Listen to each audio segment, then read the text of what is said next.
जिस तरह से अभिव्यक्ति की स्वतंत्रता का लगातार हनन किया जा रहा है, लोकतंत्र में जो सबसे खूबसूरत बात थी भारत के कि आपको अभिव्यक्ति की आजादी थी। सुप्रीम कोर्ट का आज का ऑब्जर्वेशन के साथ साथ जो पॉइंट्स उन्होंने लिखे हैं उनके लिए बहुत मुझे लगता है कि बहुत धन्यवाद मैं देता हूं। मैं मेंबर ऑफ पार्लियामेंट हूं, बेसलेस एक एफआईआर मेरे ऊपर हो जाती है और उसके बाद मुझे इतना परेशान होकर माननीय उच्चतम न्यायालय तक आना पड़ता है, तब जाकर के मुझे न्याय मिल पाता है। तो सोचिए इस देश की आम जनता, आम आवाम कितना इस तरह के मामलों के शिकार हो रहे होंगे। सबसे पहले तो माननीय उच्चतम न्यायालय का बहुत शुक्रिया अदा करूंगा कि उन्होंने एक बहुत अहम फैसला दिया।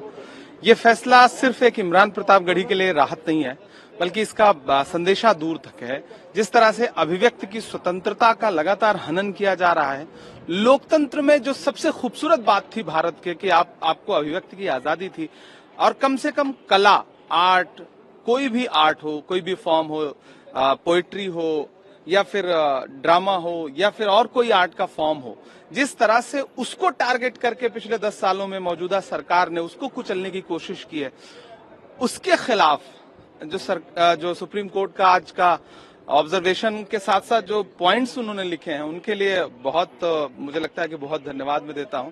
और मैं मेंबर ऑफ पार्लियामेंट हूं, बेसलेस एक एफआईआर मेरे ऊपर हो जाती है और उसके बाद मुझे इतना परेशान होकर माननीय उच्चतम न्यायालय तक आना पड़ता है, तब जाकर के मुझे न्याय मिल पाता है। तो सोचिए इस देश की आम जनता, आम आवाम कितना इस तरह के मामलों के शिकार हो रहे होंगे। तो ये एक लंबी लड़ाई है और मुझे लगता है कि सरकारों को इस दिशा में सोचना चाहिए कि जनता प्रताड़ित हो रही है, पुलिस एक टूल बन करके काम कर रही है, आपसे असहमत हैं तो आप पे एफआईआर है। तो ये पूरी पद्धति रुकनी चाहिए और माननीय उच्चतम न्यायालय का एक बार फिर से बहुत शुक्रिया। अब आप जो है संविधान के अपने हाथ में लेकर आए हैं और आज जब से फैसला हुआ उसके बाद अब आप हाउस में आए, तो ये इससे क्या आप?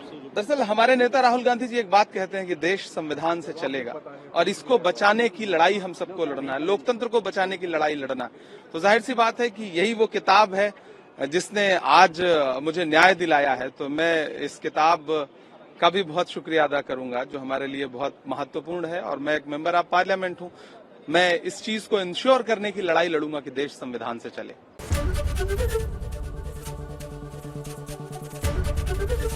एबीपी गंगा, खबर आपकी, जुबान आपकी।